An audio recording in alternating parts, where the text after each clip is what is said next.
don't judge me when I say this, but the approach is almost the same as dating.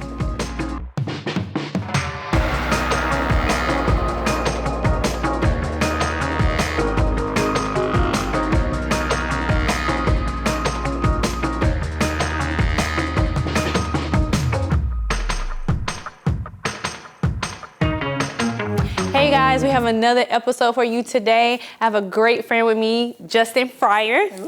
He is a youth pastor at a church in town. And today we are talking about friendships and influence. I love to title this, What About Your Friends? And why it's important to how we select our friends and how they influence us. So Justin, thank you for being with me today. Thank you for having me, Jess. Yeah, can you tell us a little bit more about yourself? Yeah, so like she said, my name is Justin Fryer, and I'm the youth pastor at Providence Church.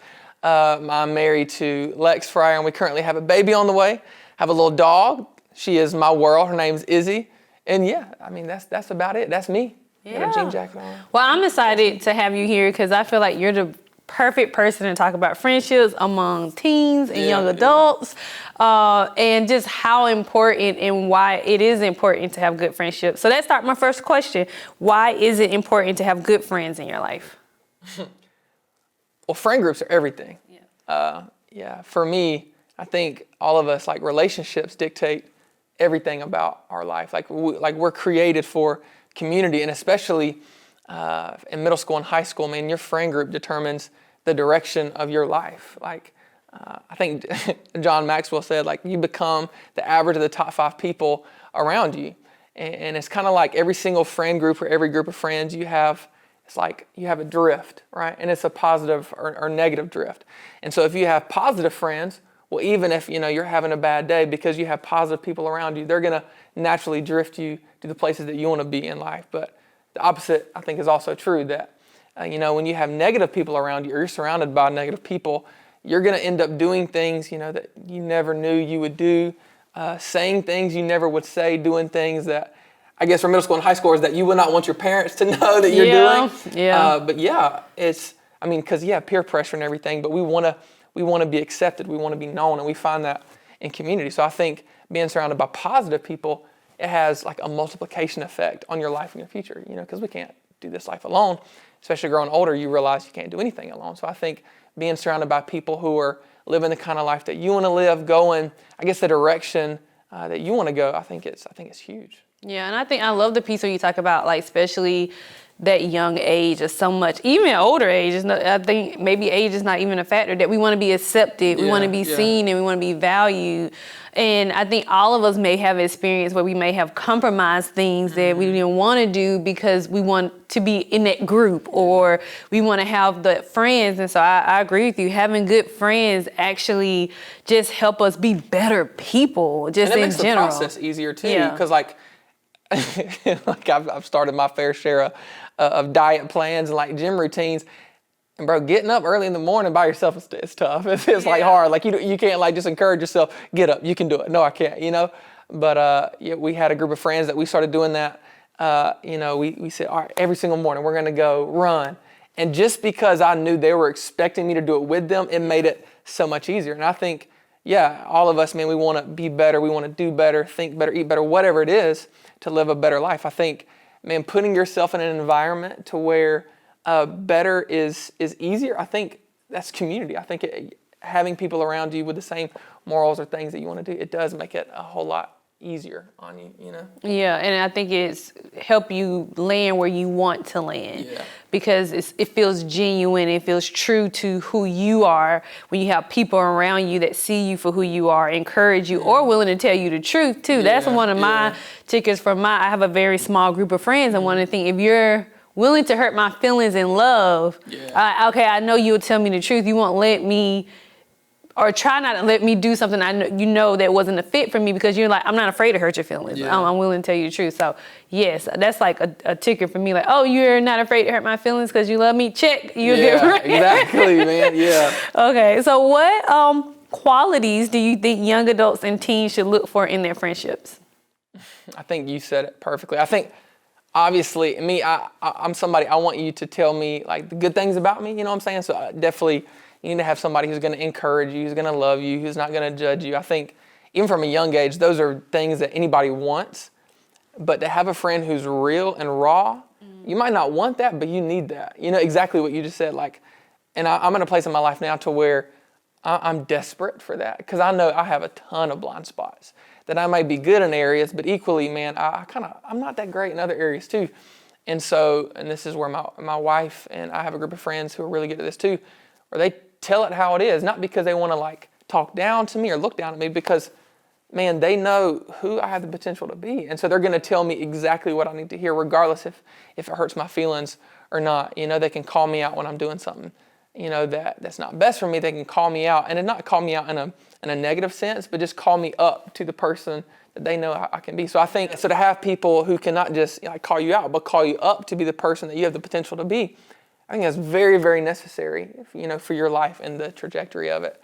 And yeah, I think that's the main thing for me right now, is just for people just be open and real and honest, no matter what. Obviously timing's everything. Don't just hurt my feelings for the sake of hurting my feelings. But yeah, just somebody who can do that. I think that's hugely beneficial. Yeah, I love the part when you talk about encouraging, because you do need a friend that is also going to encourage you, that's going to lift you up, but you also need a friend that's realistic. Yeah. Because if you have that person that always like, yeah, it's great, do it, and you should be doing something, you do need somebody like, wait, hold on, you might need to hold back from that. You might not need to jump into that. You need people that's not like you too. I think having different people with different personalities kind of balance out groups too, because if everybody was just like me, it would be a boring group. I feel like, and that's what I figured out too with me, and a lot of or at work and in my marriage or with friends in general. I've realized I'm the extremist, and I used to think that was awesome. Everything is always high octane, high energy. Everything is gung ho. Let's do this. But just like a hot air balloon, you know what I'm saying? They're high up in the air, but if they don't have something to tether them to the ground, where are you going, bro? You know what I'm saying? Like you are lost. And it's like, that's what my friends have been for me. Not something to hold me down, but to be a realist and help me see, okay, this is actually feasible in your life. This is actually doable for you. You can't, just take on the whole world. This is what you can do. And I think they make you better with that, I think. Yeah. That's awesome. Yeah. All right. What are some downsides to having a negative friendships in your life? My whole middle or high school career. No, no, man. I think going back to the drift, and that's the hard part, man, about, I don't think you ever get out of the temptation, or not even the temptation, just the genuine, need for acceptance or belonging. But I know in middle school and high school, you're going through an identity crisis. You have no idea who you are, and you find that in community with your friends. And I think I know I definitely was, I was so hungry just to belong or be accepted that I would just do what the crowd was doing. And I didn't exactly know I knew what was right or wrong, because I knew what my parents told me or my pastor told me or what my, leaders told me, but I didn't know what it was right or wrong for myself. I didn't know what was wise for myself. So I just saw other people doing this, but you end up in a place that you never want to be. You know what I'm saying? Just like when you got in the ocean and you're out there and you're swimming or whatever, and then you look up and you realize you're way far away from where your mom said you can actually go out to. That's what happens when we surround ourselves with negative people. Not to say you shouldn't love people, not to say you shouldn't, be acquaintances with people, but if you're spending the majority of your time with people who have different morals than you, who just don't give a rip about anything, they're just doing their own thing, well, your life is going to mirror the life of your friends. And I think that's where you got to care more about, do you want to be you or do you want to be them? And I think it comes to a point in middle school or high school, it's very difficult to see that, because you are inundated with relationship and connection because you're in a school of 1,000 people. But when you grow up and you're like, I have to be more intentional with making friends, you realize just the importance of that, I think. And I think negative friendships, like you said, I think sometimes when we're younger, we think we're invincible, like that thing won't happen to me. Or it could be an example just come to this party, just have that one beer, or just smoke this one thing. And you think, nothing bad is going to happen. And then next, something bad happens. And your life takes a turn off that one moment. And so it's one of those things, having friendships that can speak life into us. Not to say you won't ever get into those situations, but you have people like, hey, yo, you might want to slow down, or this might not be the best for you, because we can think like, oh, this is nothing, but it can turn into something. And I'm just a true believer in what we feed ourselves is what come out. Like, you ever been, we've been around negative Nancy's, that's what we call them, like people that are just, woe is me, negative, and they're draining. Like, they're just, I don't have negative Nancy's as friends because I don't have time for them. I'm like, you will drain the life out of me. And so learning your personality, I think, is a huge part of figuring out what you want to gravitate to and where you want to gravitate from. And like you said, I love the part about the morals. And it goes back to knowing what you want and values, your core values. Because when you do meet that friend group, they're walking the same path, it's so easy. Like, you can like breathe for the first time. Like, oh my gosh, I don't have to do this. Like, they're encouraging you because they're on the same path. And when you're trying to go against the grain, that's where everything feels like it's hard and, you can't move, or you're scared they're going to just drop you, or you're not going to be popular, or you're not going to be all those things because it's going against your natural grain of who you are. So understanding your morals, your values, and I'm a big believer in just, manifesting those people in your life, those people that, are walking that way, because negative friendships can cost you your life. I mean, I know sometimes we think, oh, this is simple, but a lot of times if you talk to a lot of people that made really dumb decisions, they will go back and say, oh, I really wish I didn't do A, B, C, D, E, F, G. So, yeah. There's a lot of friends and leaders that we have that is literally their story, that because of the friend groups they hung out with, they ended up in the worst place at the worst time, and it wasn't even their intention to be there, but because that's what the group was doing, that's where they were, and like, you're known for the company you keep. And this means, and this is sad because we live in a culture now where everybody wants to be accepted, and you should, and for me as a Christian, it's like I have to love everybody and I got to be where they are, and you do, but it's about, your life is determined, again, by the people you're around. So that's job interviews.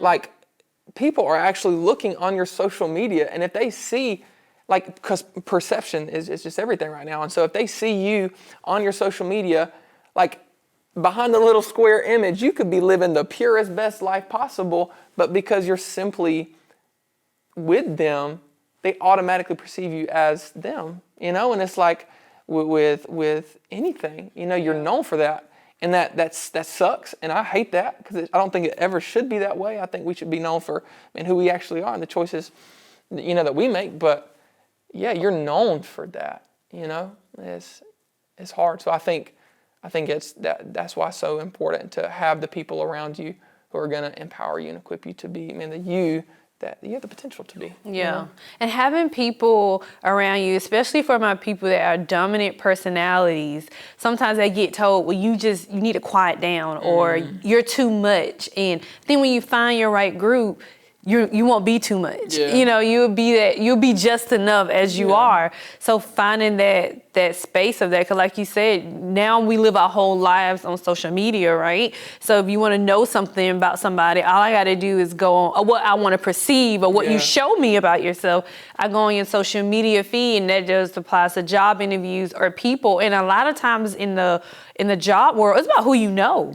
Like, so, if you have a good reputation among teachers, let's just take it, like, if you're in high school, that teacher will be more likely to recommend you for something, or a program, or an internship, rather than like you don't have the greatest reputation, because it could be about who you hanging out, or the stories that they're hearing about A, B, C, D, F, G. They might be like, okay, this might not be the best person. So it can affect so much more than that moment. Because it gives other people the opportunity to actually see you. Because, like, I've experienced this, like, you don't even get to sit down with the employer because of who you had as your reference. And it's like, if you had somebody else as your reference, and all they knew was the people you hung around with, and this future employer or whatever, say your dream job or whatever, or any job, because you just need a job because you broke, you spending mama's money, you know what I'm saying, and you're hungry, like, dude, they won't even get to sit down and actually talk to the real you, because they made a 2-second perception because of who your friends are. Who do they hang out with? What kind of, you know? And so I hate that. I really do, but that's just the way it is. Man. Yeah. And so what would you say to those people, like, give advice what you have on those people? Like, how do I make friends? I had this conversation the other day with somebody else. She was like, so how do I make friends? And that is a really good question. How do you create that group of good friends, or how do you just, find those friends that you're looking for? Don't judge me when I say this, but the approach is almost the same as dating. Let me explain. It's like I talk to a lot of teenagers, and it's like, man, how can I find the one? How can I find the one? I got to get but it's like, we tell them all the time, like, you got to be the one before you can find the one. And so if you want to make a friend, you got to be a friend first. You know what I'm saying? Like, you got to be the kind of friend that you want your friend to be. You've got to be, man, encouraging and loving and non-judgmental. And be careful, use discernment when you want to be real with somebody, because you don't have that relationship to be real, and you just come off as a critic and a punk. But I think you need to be a friend first, and you need to be present too. You can't just be in your bedroom, not do anything. Like have a life, like go out. And when you're in middle school and high school, or when you're surrounded by people, maybe at a job or wherever else, it's a little bit easier, because you can just spark up conversation over your work. You can spark conversation in the hallway, and so it's a little bit easier that way. But I think, man, reach out as well. Hey, man, you want to go hang out this weekend? Hey, and not be afraid too, because I know for me, it's like, for some reason, I'm afraid to simply, man, step up and ask that question. But it's like, the worst they can say is no. You know what I'm saying? And so I think you need to be a friend first, and just be present. Be where, everybody is, and look in your sphere. So like, what people are doing, what you like to do, who likes the movies you like, the sports you like, or whatever else, and look there. And that way, you already have common ground, Yeah. Love that, because I am a true believer we attract what's inside of us. Yes. So if you are going out and being the friend you want to be, kind, compassionate, real, honest, raw, whatever you desire to be, you will attract those things too, And I think be observant. Observe people in your schools or in your area or wherever you're at, and see that one person that's just like, oh man, they're doing good things. Yeah. They tell you that's the same way to look for a mentor. Like, who do you want to be like? And then you basically get in their world to learn from them. I think friendships is the same way. Now, it is intimidating to be like, yo, you want to be my friend? Because they might say no. Because you weird. You two up front, and you need, I don't want to be your friend. But I do think it is about being like proactive of like, okay, maybe go to a game, or maybe join a club, or maybe do something maybe a little bit out of your comfort zone, so you get to meet different people, and try to just have conversations. And I know my introverts out there, y'all, I'm one of y'all. I'm not the person that go up to somebody that be like, do you want to be friends? Yeah, so what I've learned is that I observe. I observe people, and then try to figure out, well, this is a group of people that they're doing some great things. And so now I just observe and kind of just, if they're showing up to different events, because now we follow each other on social media, show up to that event. If it's something that's interested in you. So find people that you admire, that you observe, that kind of like, you're like, oh man, you know what? I want to be a part of that group. And just try different ways to be a part of that group. Again, I know my introverts are probably like, Lord have mercy, what is this girl telling me to do? My extroverts, they have no problem with this. But I would just say, even if you find one, everybody just need one good friend, like that one person, and then eventually can grow a group. But it's something that we do have to get out of our comfort zones to try and do if we want to have people that are going to have a good influence on our lives. And that's the biggest thing too. I think one of the other things is just stay true to who you are. I have been the victim of so many acquaintances, it wasn't a friendship, where I have to say, this is all of me.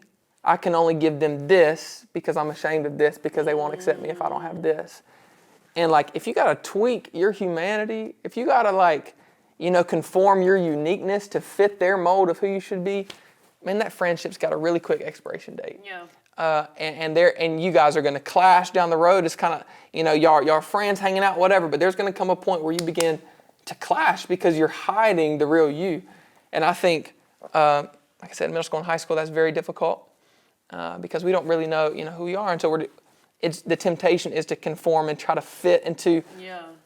Joy is not found that way. man, if you can be content with who you are and allow other people in your circle and see the real you and they accept you, that's a friendship. That's a friend, because it doesn't matter if you have a good day, a bad day, because in the other kind of acquaintance friendship, you can't have a bad day. You can't pop off, or you can't let the real you show, because where has that been? You're just crazy, you know? But it's like, if you find somebody who, as a friend, they're going to love you and encourage you and challenge you, and they're going to be real, well, then you can be you on any day, you know, and they're still going to be there.